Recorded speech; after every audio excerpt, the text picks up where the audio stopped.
திருப்புவனம் பூவநாதர் கோவில் சிவகங்கை மாவட்டத்தில் மதுரை மானாமதுரை சாலையில் வைகை நதியின் தெற்கு கரையில் அமைந்துள்ளது.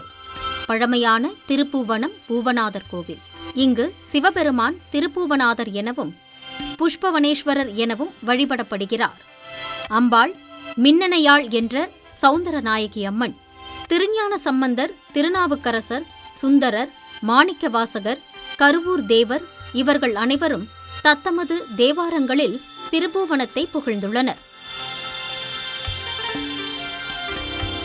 ஆரா அன்பில் தென்னர் சேரர் சோழர்கள் போற்றி சைப்பத்தேரார் வீதிமாடம் நீடும் தென் திருப்புவனமே என தமிழ்வேந்தர் மூவராலும் வணங்கப்பெற்ற தலமான திருஞான சம்பந்தர் பாடியுள்ளார். கிபி 1543 கந்தசாமி புலவர் எழுதிய திருப்புவன புராணம் இந்த தலத்தின் சிறப்பை விளக்குகிறது. சிவபெருமானின் 36ஆம் திருவிளையாடல் இந்த கோவிலில் நடைபெற்றதாக கூறப்படுகிறது. பொன்னணையாள் என்ற நடனக் கலைஞர் சிவபெருமானுக்காக முழு தங்கத்தில் சிலை உருவாக்க விரும்பினார். அவரிடம் பொருளாதாரம் இல்லை. சிவனை வேண்டினார். சித்தராக வந்த சிவபெருமான் அவரிடம் இருந்த உலோகங்களை தங்கமாக மாற்றி ஒரு தங்கச் சிலையை உருவாக்கினார்.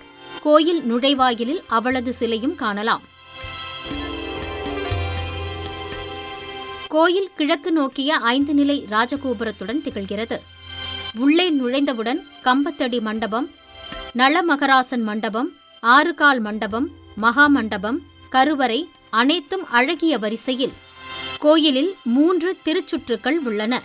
அவற்றில் சோமாஸ்கந்தர், துர்க்கை, சப்தமாதர்கள் போன்ற 9, 10ஆம் நூற்றாண்டைச் சேர்ந்த சிற்பங்கள் காணப்படுகின்றன. கோயிலில் மடப்பள்ளி, யாகசாலை, நந்தவனம், பாடசாலை ஆகியவையும் உள்ளன. அம்மனுக்கான தனி கோயில், அழகிய அர்த்த மண்டபம், விமானம், அலங்கார தூண்கள் அனைத்தும் சிறப்பாக அமைந்துள்ளன.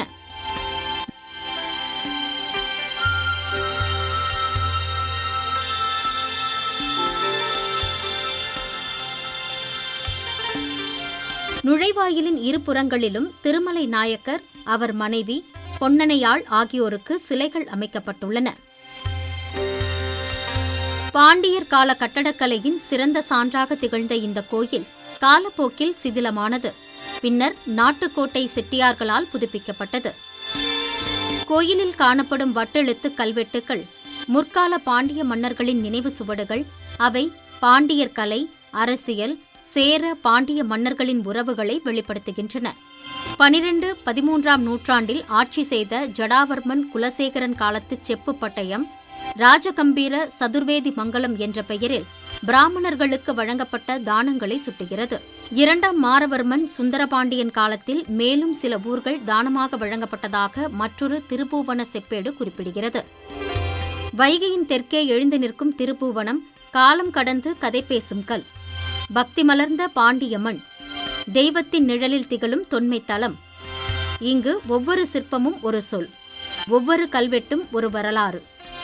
திருப்புவனம் பூவநாதர் கோவில் தமிழர் பண்பாடு, சிற்பக்கலை, பக்தி மரபு 3ஐயும் ஒருங்கே தாங்கி நிற்கும் ஒரு காலத்தின் குரல்.